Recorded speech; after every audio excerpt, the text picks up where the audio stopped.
আমি গেছিলাম, পরে ওরা বলল যে লুক, হ্যাঁ মানে টাকা না দিলে আমরা যাবো না। বললাম ঠিক আছে, ইয়োর কল। আমি আর কি বলবো, আমিও তো প্লেয়ার। আজকে দিনের শুরু থেকেই অনেক ড্রামা দেখছি আমরা সব প্লেয়াররাই। পরে লাস্টের দিকে আমি যতটুকু শুনছি যে টিম ম্যানেজমেন্ট থেকে নাকি টাকা নিয়েও ফরেন প্লেয়ারদের রুমে নক করছে, কেউ গেটই খুলে নেই। পরে লাস্ট মোমেন্টে তো আমরা লোকাল প্লেয়াররাই ছিলাম। তো এখন যেটা করছি যে সবাই মিলে এবং ম্যানেজার, কোচ সবাই মিলে, মানে শুরুতে একটু আপসেট ছিল, আমরাও ছিলাম। তো যখন 120 হইলো এবং আমরা ব্যাটিং করে দেখলাম যে আসলে একটু এত ইজি না আজকের উইকেটটাতে।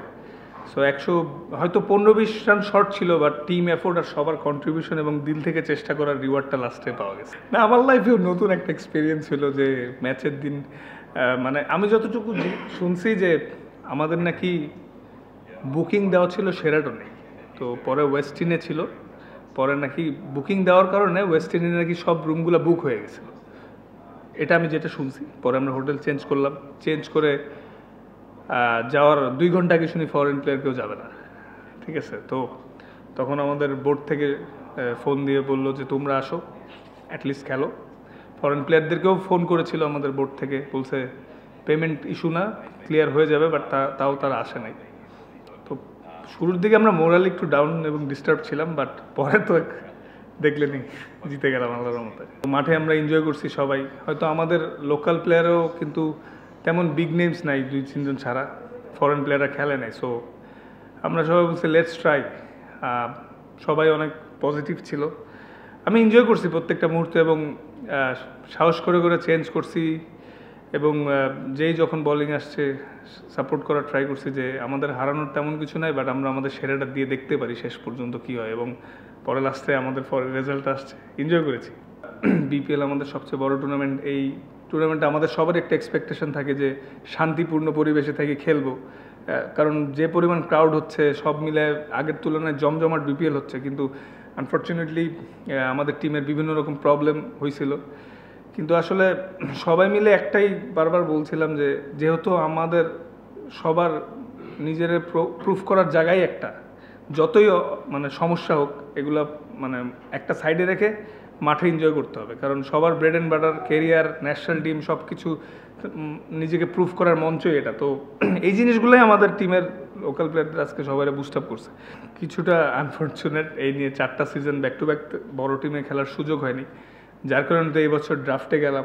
ড্রাফটেই ফার্স্ট পিকই আছে আমাকে পিক করে। তো এখন আসলে যেহেতু আর কয়েকটা ম্যাচ আছে, এগুলো এনজয় করতে চাচ্ছি।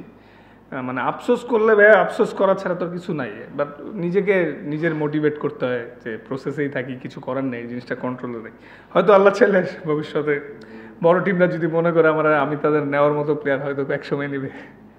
আমাদেরকেও তো আজকে চেক দেওয়া হয়েছে রেস্ট অফ দ্য 25%, কালকে আমরা প্লেস করব। তো তো ওইটা হইলে আর কি করার, আই হোপ নট কোনো বাউন্স টাউন্স না হোক। হ্যাঁ, না এই উইকেটের মতো বাউন্স করলে চেক প্রবলেম আছে। আই হোপ এমন করবে না। ঠিক আছে, ইনশাল্লাহ আমরা সবাই পাবো।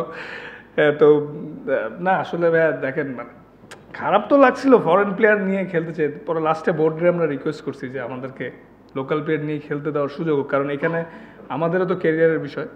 পরে বোর্ড অ্যাগ্রি করছে, বাট জিনিসটা আমাদের জন্য সুখকর ছিল না শুরুতে। বাট পরে ম্যাচটা জিতাতে একটু স্বস্তি পাওয়া গেল। কোনো হোটেলে যাইনি, তো আই হোপ ম্যানেজমেন্ট যদি তাদেরকে পে করতে পারে এবং তারা যদি আসলে তো আমাদের দলের জন্য ভালো হবে। আরও চাবো ডেফিনেটলি ওরা আসুক আমাদের, মানে অ্যাটলিস্ট 2-3 জন ফরেন প্লেয়ার হইলেও টিমটা আরও স্ট্রং হবে।